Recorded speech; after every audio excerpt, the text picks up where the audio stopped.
Martes 28 de enero del 2020, amigos, es un gusto estar nuevamente con ustedes aquí en emisión estelar del Comercio TV con lo más destacado en esta jornada. Es un privilegio trabajar para ustedes. Aquí iniciamos.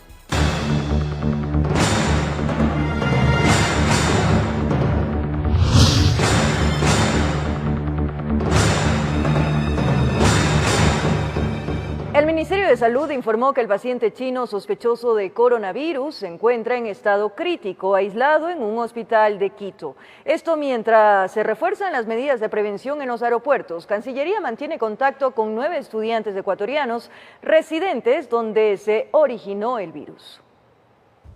En una sala de cuidados intensivos en el Hospital Eugenio Espejo de Quito se encuentra el paciente chino sospechoso de portar coronavirus. Según un comunicado del Ministerio de Salud, su estado es crítico y están a la espera de una evolución. Le estamos manejando como una neumonía típica. El pronóstico del paciente es reservado, es un paciente inestable. La muestra del paciente se envió a un laboratorio de Estados Unidos para confirmar o descartar el contagio de este virus. Esperamos entre el transcurso de esta semana, jueves o viernes. Mientras no exista eso, debemos mantener la calma. Para el experto en salud pública, el doctor Esteban Ortiz, es necesario que el país traiga los insumos para el diagnóstico y conocer en menos tiempo un posible contagio.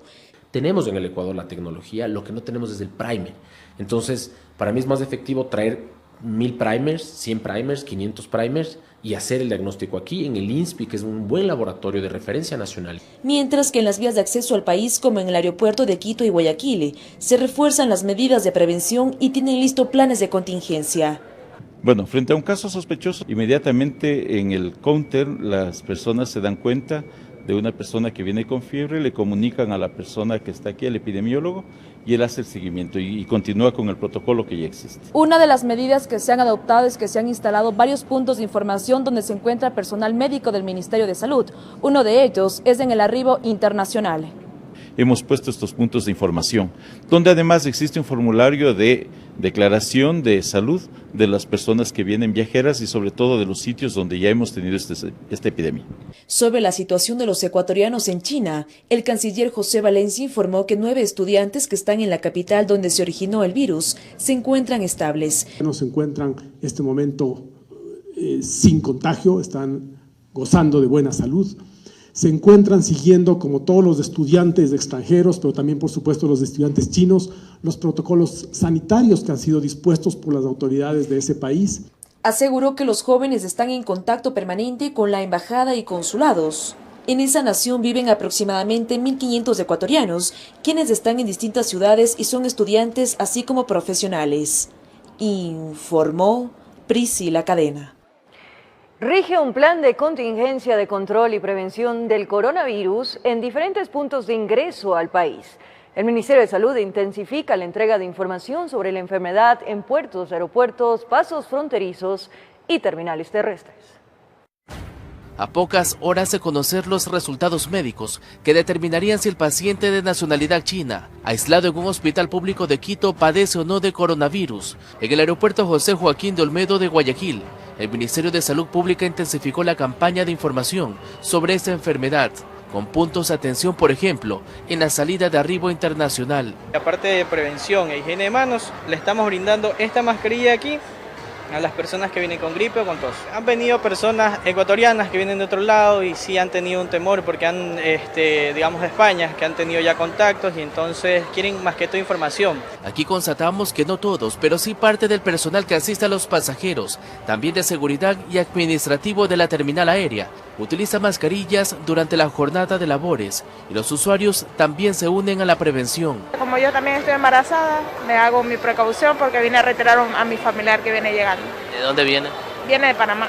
Mientras que la Dirección General de Aviación Civil entregó en el aeropuerto Mariscal Sucre, en Quito, mascarillas, guantes y gel a los funcionarios. Y en el San Cristóbal en Galápagos brindaron charlas informativas a los turistas. Y en el de Manta, El personal de la DAC recibió capacitaciones del Ministerio de Salud Pública. Esto forma parte del plan de contingencia de control de prevención de coronavirus que se ejecuta en distintos puntos de ingreso al país. ¿En el vuelo venían más personas con mascarillas o solo usted? Yo vi un par de personas más que tenían mascarilla. Se incluyen los puertos y terminales terrestres, por ejemplo en el de la urbe porteña. En este caso aquí en la terminal está ubicado en la puerta 3, por el ingreso de taxis. Yo trabajo aquí en el servicio de taxi y entonces me toca tratar con bastantes personas. ¿La mascarilla la compró, se la dieron en algún lugar? No, yo la compré. Esa cartera de Estado reitera a los ciudadanos que deben informarse por fuentes oficiales y evitar cadenas de mensajes en redes sociales, informó Charlie Pisa. Además, en el puente de Rumichaca, las autoridades activaron el cerco epidemiológico de prevención para evitar que el coronavirus ingrese al país por este paso internacional. La mañana de este martes se activó el cerco epidemiológico en el puente internacional de Rumichaca, con información, entrega de material ilustrativo sobre el coronavirus. Bajo el margen de los protocolos de salud internacional, el personal del Distrito de Salud pusieron en marcha cada uno de los lineamientos para abordar a los cientos de turistas y viajeros que cruzan este ducto. La activación se hace de acuerdo a los lineamientos de la Organización Mundial de la Salud, que es parte de quien va rigiendo los protocolos a seguir. El Ministerio de Salud está muy apegado a este tipo de estrategias y en función de eso tenemos una articulación adecuada con los países vecinos. Los pasos considerados informales también son de preocupación de las autoridades de salud. Se ha activado un punto en la parroquia de Julio Andrade, en donde arriban cientos de migrantes provenientes de Colombia. Estamos activados también en Julio Andrade, donde se ha dado un tema de concentración de migración. Entonces, ahí en esta misma localidad también tenemos un puesto de activación precisamente para identificación de posibles casos. Más de 100 funcionarios públicos laboran en el CEBAP en distintas áreas. A ellos se les realizó la entrega de mascarillas y guantes para neutralizar en caso de que una persona contagiada pudiera arribar por este paso de frontera. Es importante las medidas de bioseguridad, ¿sí? Sobre todo ustedes que están atendiendo aquí a las personas que están ingresando, es importantísimo el uso de mascarillas y guantes. De diferentes latitudes cruzan el puente de Rumichaca. Antes no habían recibido información. Además de los funcionarios públicos, están transportistas, cambistas de moneda, estibadores, quienes mantienen contacto con los viajeros. Hoy son abordados por los técnicos de salud a fin de darles a conocer sobre los riesgos y prevención de este virus. Pues nadie ha tocado el tema con las personas que he hablado, ¿no? He estado en Panamá, en Costa Rica, no me ha hablado nadie. Como taxistas estamos expuestos a toda enfermedad y no estamos con ninguna medida de prevención. Yo personalmente, unas mascarillas de pronto, o más que nada que socialicen. Con imágenes de José Cedeño, desde Tulcán informa Miriam Enríquez. En China se elevan rápidamente las muertes por el coronavirus, pues hasta el momento se registran al menos 131 decesos y más de 4.000 casos de contagio confirmados. Las estadísticas de muerte del coronavirus alertan a todo el mundo. En China ya son al menos 131 los fallecidos y cerca de 4.000 casos de contagio comprobados. La Organización Mundial de la Salud manifestó que se investiga si la propagación del virus también se produce dentro del periodo de incubación que dura alrededor de 14 días y asimismo se rectificó en el nivel de riesgo por el virus. La evaluación de riesgo global es elevado, el nivel regional es elevado y para China es muy elevado. El Centro de Ciencia e Ingeniería de Sistemas del Estado de Maryland, con sede en Baltimore, desarrolló un método para visualizar, geolocalizar y monitorear los nuevos casos que se detectan en el mundo en tiempo real, lo que permite conocer más a detalle sobre este virus, originario en la ciudad de Wuhan, en China. Mientras tanto, Francia confirmó en una rueda de prensa el cuarto caso de contagio por coronavirus. Acabamos de ser informados de un cuarto caso confirmado en Francia. Es un turista anciano que ahora está hospitalizado en cuidados intensivos en París. Su estado clínico es severo, razón por la cual requiere cuidados intensivos. Por su parte, Estados Unidos confirmó el quinto caso por el virus y aumentó el control en sus territorios con medidas para el ingreso en aeropuertos y también sugirió evitar viajes innecesarios hasta que el virus pueda ser controlado. Los CDC reevaluaron su estrategia de entrada y decidieron expandirse para detectar viajeros de los 5 aeropuertos originalmente a 20 aeropuertos en los Estados Unidos. Mientras se desarrolla la cura para el virus, que lleva más de un centenar de muertes, personas en todo el mundo no dejan de usar mascarillas y seguir protocolos sanitarios que eviten una mayor propagación. Con la realización de Caterina Aguirre, informó Edison Saavedra. La Corte Interamericana de Derechos Humanos conoció el caso de Paola Guzmán, una joven que se quitó la vida hace 18 años, víctima de acoso y violencia sexual en un colegio donde estudiaba en la ciudad de Guayaquil. El Estado reconoció su responsabilidad frente a este caso. Yo recuerdo 2 cartas, la que se dirige a mí y me dice: mamita, mamita, perdóname, perdóname, cuida a mi ñaña que yo te cuidaré del cielo. Así, en medio del dolor y la tragedia, Petita Albarracín recordó uno de los fragmentos de la carta de suicidio de su hija Paola Guzmán el 12 de diciembre de 2002, cuando ella tenía 16 años. Pues Paola tomó la fatal decisión de quitarse la vida tras haber sido abusada sexualmente del vicerrector del colegio donde estudiaba en Guayaquil y, producto de ello, quedar embarazada. Fue entonces cuando Bolívar E. indujo a la joven a practicarse un aborto con la ayuda del médico del colegio, quien la condicionó para realizarle el procedimiento. Quien le habría condicionado a practicarle la interrupción del embarazo a cambio de tener relaciones sexuales. Vicerrector, porque una compañera me llamó y me contó todo. Este hombre la acosaba, la violó y la embarazó. Y yo me quedé sorprendida al saber tantas cosas que esto le estaba pasando a mi hija. Y la doctora me dice: señora, su hija se va porque son 11 diablillos, son fósforo blanco. Durante su testimonio, la mamá de la víctima aseguró que las autoridades del colegio tenían conocimiento de los abusos que sufría Paola. Todo lo sabía el rector, sabía las autoridades principales, los profesores, los alumnados, las compañeras, y no me dijeron nada, no me advirtieron. Sin embargo, 18 años después, el Estado ecuatoriano reconoció ante la Corte Interamericana de Derechos Humanos su responsabilidad ante los hechos. Como representante del Estado ecuatoriano, ofrezco a la señora Petita Albarracín y a Denise Guzmán las disculpas públicas por aquellas acciones u omisiones del Estado ecuatoriano que hayan ocasionado violaciones a los derechos de Paola Guzmán. La orden de prisión al presunto responsable no se ejecutó y el delito prescribió. La Corte analizará todas las versiones para emitir un dictamen. Hoy Paola tendría 33 años y Bolívar E. tendría 84. Él hasta la fecha está libre y posiblemente vivo. Informó Marilyn Jaramillo. En cumplimiento con la ley de la función legislativa, autoridades del Estado presentaron su informe de labores ante el Pleno de la Asamblea Nacional. La transparencia y falta de presupuesto fueron temas centrales en las intervenciones. Primero fue la fiscal general Diana Salazar quien mencionó la falta de condiciones de fiscalía para llevar a cabo su trabajo. Los estándares internacionales establecen una tasa de al menos 8 fiscales por cada 100.000 habitantes, pero apenas en el Ecuador rozamos los 5, cual significa que la institución tendría que aumentar su talento humano en un 50% e incrementar casi el 65% de sus actuales puntos de atención.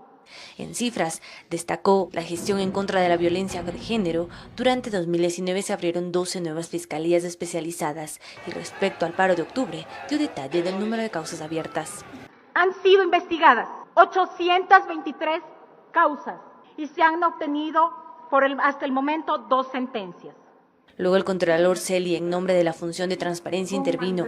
También dijo no tener suficiente presupuesto para el trabajo. ¿Cómo puede funcionar el quinto poder del Estado con $93.000 de presupuesto? ¿Es que se pretende soterradamente extinguir a la función de transparencia? Según Celi, algo relevante de la función que preside y está compuesta por 8 instancias es la reducción del tiempo en la respuesta de la ciudadanía. Ahora solamente se tardan alrededor de 6 días. María del Carmen Maldonado, titular del Consejo de la Judicatura, dio detalle de lo que ha hecho en 11 meses de gestión basado en 4 ejes. Uno de ellos abarca el comportamiento disciplinario de los funcionarios. El análisis de comportamiento disciplinario nos ha llegado a 570 servidores. Llegan entonces a 34 jueces destituidos, a 26 servidores judiciales, 11 fiscales, 5 defensores y un notario. Por último, la presidenta del Consejo Nacional Electoral, Diana Tamaín, dio su informe. Fue rápido, se tomó solo 20 minutos, en los cuales hizo énfasis en el proceso electoral de 2019 y la transparencia. Las elecciones del 24 de marzo del 2019 fueron el proceso electoral más complejo de la historia. El Consejo Nacional Electoral, con el propósito de transparentar esta gestión, la Presidencia solicitó a la Contraloría General del Estado la ejecución de 6 exámenes especiales y auditorías integrales a la gestión electoral. No le tenemos miedo a rendir cuentas. Tamaín, a diferencia de las otras autoridades, se presentó sola ante el Pleno, sin el respaldo de los otros miembros del CNE.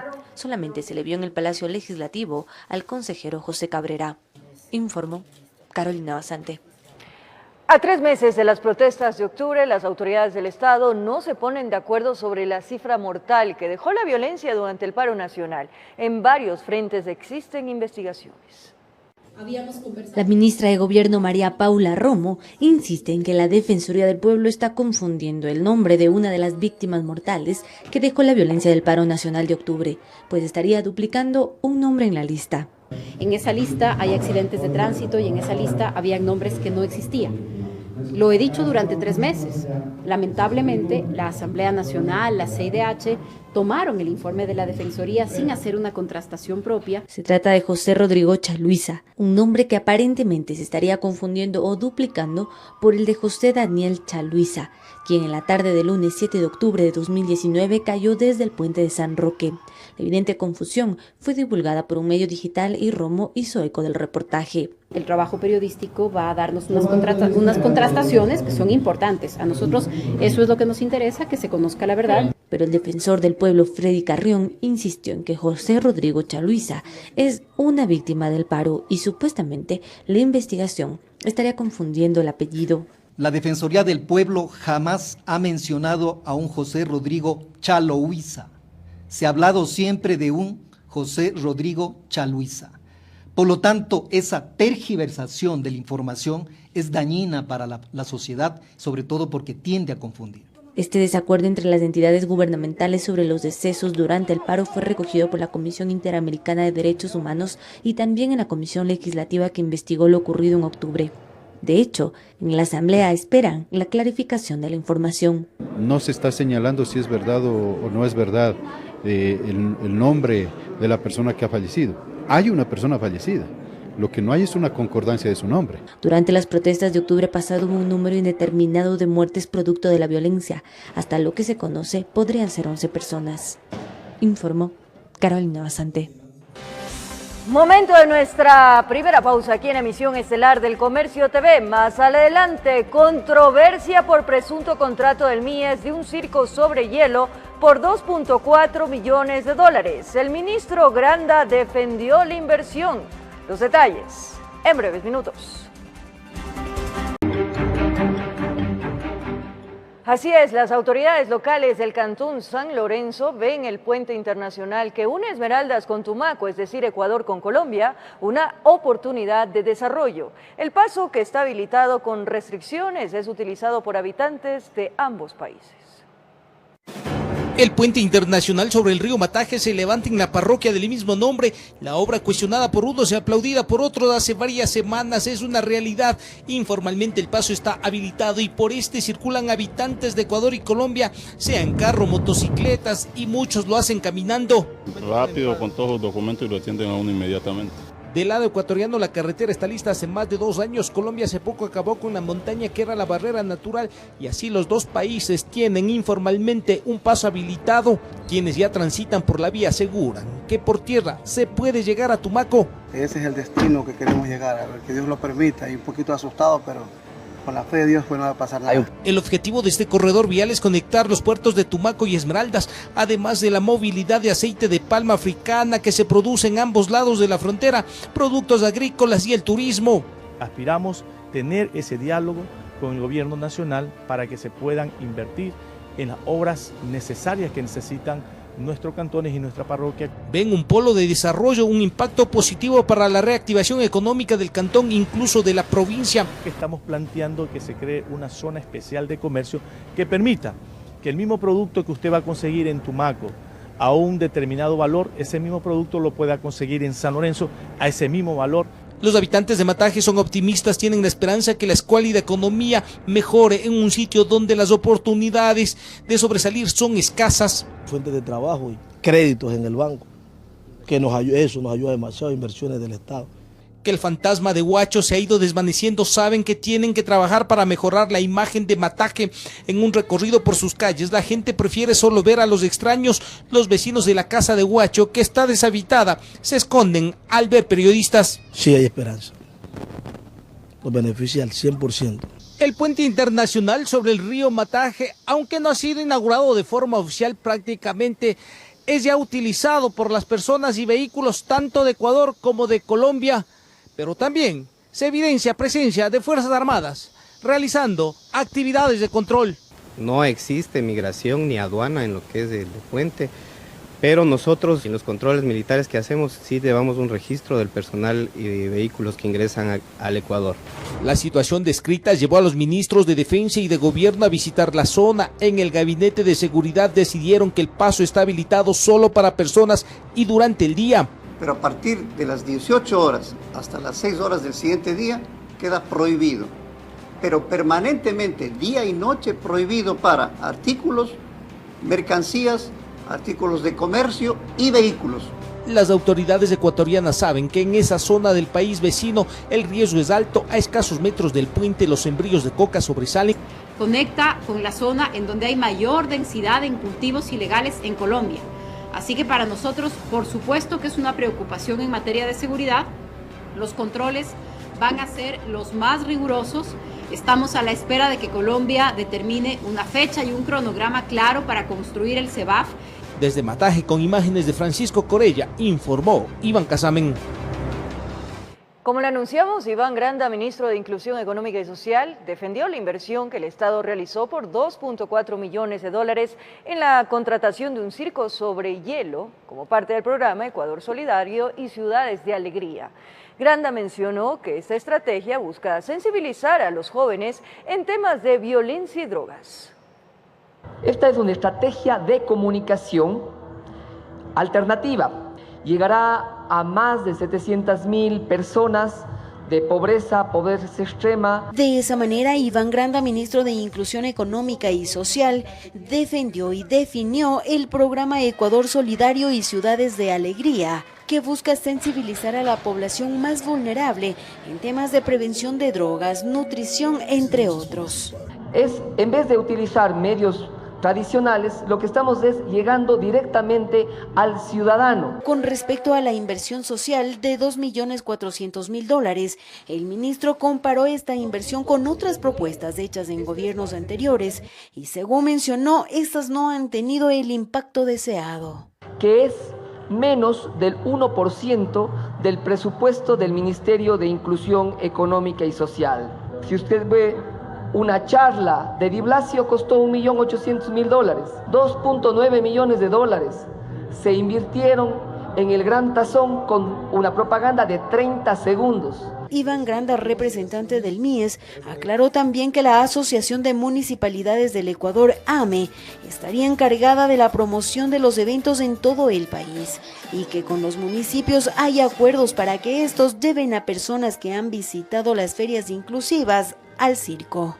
Nosotros llegamos directo a la gente, a los beneficiarios, o acaso, diría yo, las personas pobres no tienen acceso al arte, a la cultura, al teatro. En este marco, el Ministerio de Inclusión Económica y Social prevé 400 funciones del Circo del Hielo para promover derechos de los más vulnerables. Cada usuario MIES que accede a la función le cuesta al Estado $3.75. Informó Patricia Aldaz. En otro ámbito de la información, un nuevo acuerdo de pagos para los maestros jubilados vigente para este 2020 se estableció por parte del Ministerio de Educación con varios representantes del gremio. El objetivo es cumplir con todas las deudas pendientes con sus jubilados hasta finales del 2020. Sin importar el implacable sol que el cielo de Quito les ofreció la mañana de este martes, cientos de maestros jubilados se movilizaron hacia los exteriores del Ministerio de Educación, al norte de la capital, para exigir a las autoridades el cumplimiento del acuerdo firmado en agosto pasado, en donde se establecía un cronograma y método de pago de las compensaciones jubilares que dicha cartera de Estado les estaría adeudando.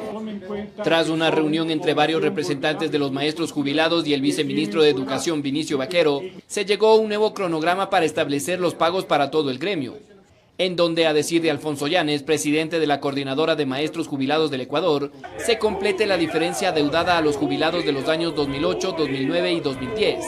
2008, 9 y 10 volvimos a plantear de que se pague la diferencia, porque son compañeros, la mayoría de ellos, que pasan de los 70 años. Según Llanes, en este cronograma se plantea iniciar también con los pagos para los maestros, que desde el 2013 hasta el 2017 aún no cobran, acorde con lo establecido en el acuerdo del pasado 7 de agosto. Entonces se va a seguir pagando en ese orden, 2013, 14, 15, 16 hasta el 17. Así como también para los familiares de los 1.100 maestros fallecidos. Los familiares que están presentando la documentación para que sean pagados.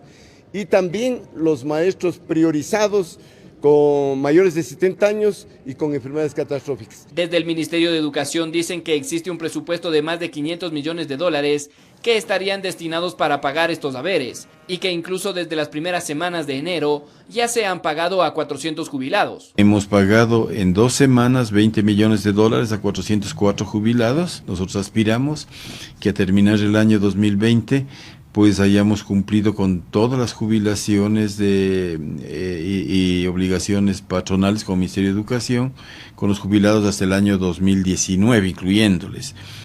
Pero el Ministerio de Finanzas, en cambio, señala de que no se le ha presentado los requerimientos económicos.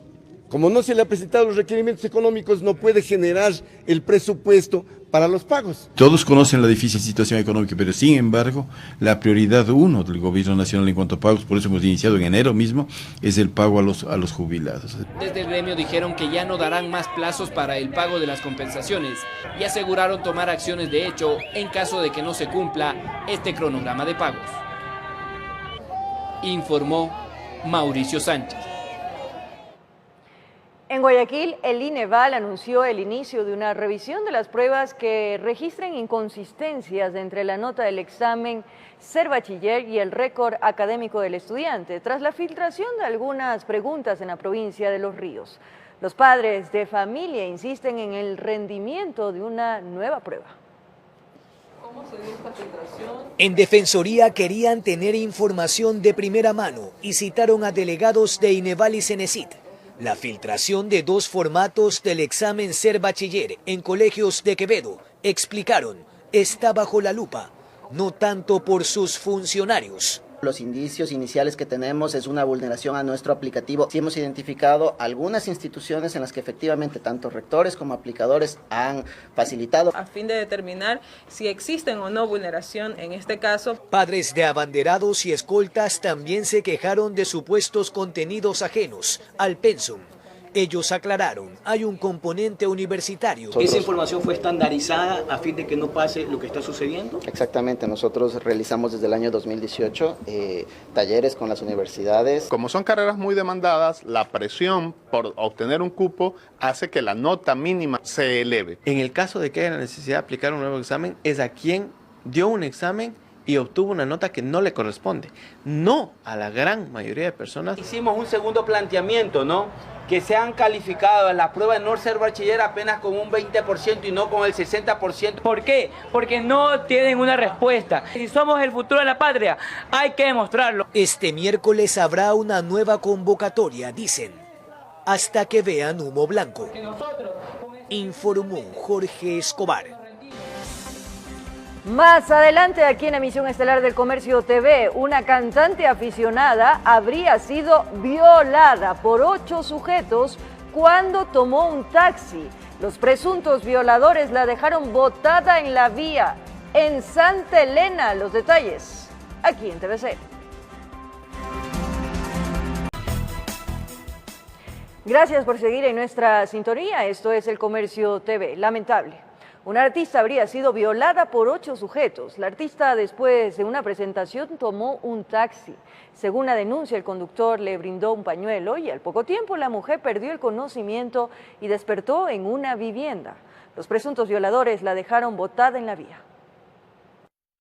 Una mujer de 45 años fue violada por 8 hombres. El hecho ocurrió la noche de lunes, después que la víctima cumpliera con una presentación artística en la parroquia José Luis Tamayo del Cantón Salinas. La víctima señala que fue llevada hasta una vivienda donde estaban otras 7 personas, quienes la habrían ultrajado. Coge un taxi color amarillo, es abordada por este individuo y la lleva a un domicilio en donde, según versiones de la víctima, proceden a violarla como 8 individuos. Después de cometido el hecho, los presuntos violadores dejaron a la mujer al pie de una avenida. Una vez que cometen la violación, según versiones de la ciudadana, de la víctima, la vuelven a sacar del domicilio y le dejan botada en un sector que es poco poblado, del sector mismo de Muey. Elementos policiales llevaron a la víctima hasta una casa de salud, donde los galenos pudieron estabilizarla. Yo no sabía nada, sino que era mañana porque me dieron una de las noticias. Yo vine de mi trabajo y acá me dice papá, mi niña está en el hospital. El fiscal provincial ordenó que un médico legista examinara al artista, el mismo que confirmó el hecho en contra de la mujer. El informe médico legal ya se encuentra ordenado y practicado. De tal suerte que le digo, inmediatamente apenas Fiscalía tuvo conocimiento de este hecho de carácter sexual, abocó conocimiento y dio paso con las primeras investigaciones. La Fiscalía y la Policía están tras la pista de las personas que cometieron este execrable hecho. Las unidades de investigaciones de inteligencia están tras la pista de quienes pudieron haber cometido este terrible hecho. Desde la provincia de Santa Elena informó Darwin Villao.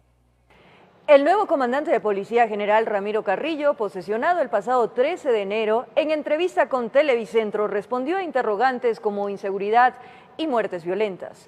El alto oficial anunció la creación de una unidad élite de inteligencia para detener los asesinatos a personas con antecedentes penales.